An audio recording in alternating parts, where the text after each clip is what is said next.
Wednesday. I have set before you life and death, blessings and curses. Now choose life, so that you and your children may live. Deuteronomy 30:19. Presented with the choice between life and death, most of us would choose life. Unfortunately, the choice isn't always presented in such clear distinction.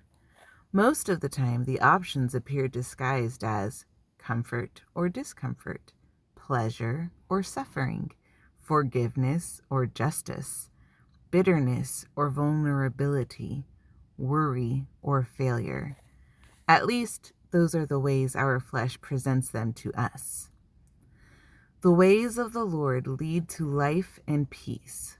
But if we also want life and peace, why does our flesh package the Lord's ways as ways of discomfort, suffering, vulnerability, or failure?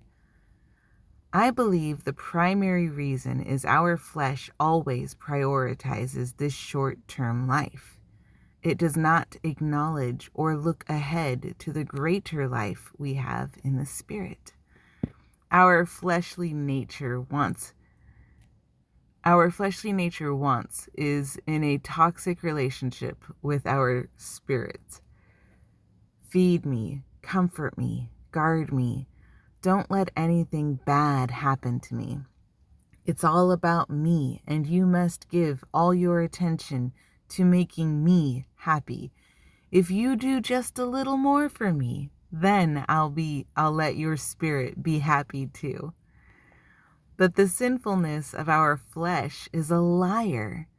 It gets its nature from its father, the devil. Here's how Jesus explained it to religious leaders who were living for their flesh. You belong to your father, the devil, and you want to carry out his desires. He was a murderer from the beginning, refusing to uphold the truth, because there is no truth in him. When he lies, he speaks his native language, because he is a liar and the father of lies. John 8:44. This is why you can't try to reason with your flesh. You can logically tell it why it doesn't need to worry, and it will still try to convince you to worry. Try and tell it that lust is harmful to your relationship with Jesus and others, but your flesh will tell you why you're wrong. Try and talk your flesh into forgiving an offense, and it will cry out for you to fight for justice. Try and convince it of Jesus' call to humility and surrender, but your flesh will screech all the louder for respect. So how do you win an argument with a liar? Stop arguing.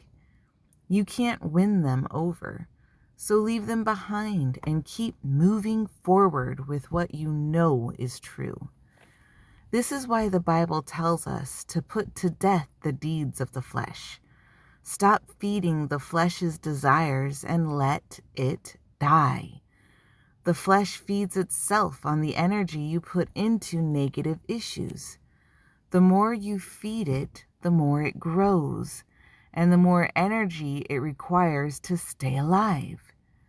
Stop feeding it. Don't give the flesh's lies any energy or focus, not even in arguing with it. Imagine if Adam and Eve would have ignored the serpent and simply walked away instead of trying to have a rational conversation with it. The whole world would have been a different place. Changing who you feed will feel painful at first. In fact, it's likely to get worse as the flesh starves and freaks out, begging for food. But this is the sign it is starving and you're close to being free. Don't turn back. Keep ignoring it and keep feeding your spirit, no matter what lies your flesh tries to draw you back in with. One day you'll wake up and realize the crazy, self-centered liar that used to live in your head is gone. It has died, and the intense internal struggle you thought would last forever is over. Or you can keep feeding it small scraps of attention, keeping it half-starved and screeching for attention. The choice is yours, and what you choose will determine how you experience life in the future. Romans 8, 5-8.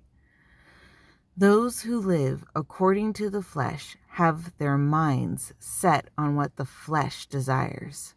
But those who live in accordance with the Spirit have their minds set on what the Spirit desires. The mind governed by the flesh is death, but the mind governed by the Spirit is life and peace. The mind governed by the flesh is hostile to God. It does not submit to God's law, nor can it do so. Those who are in the realm of the flesh cannot please God. Romans 8, 12-13. Therefore, brothers and sisters, we have an obligation, but it is not to the flesh, to live according to it. For if you live according to the flesh, you will die.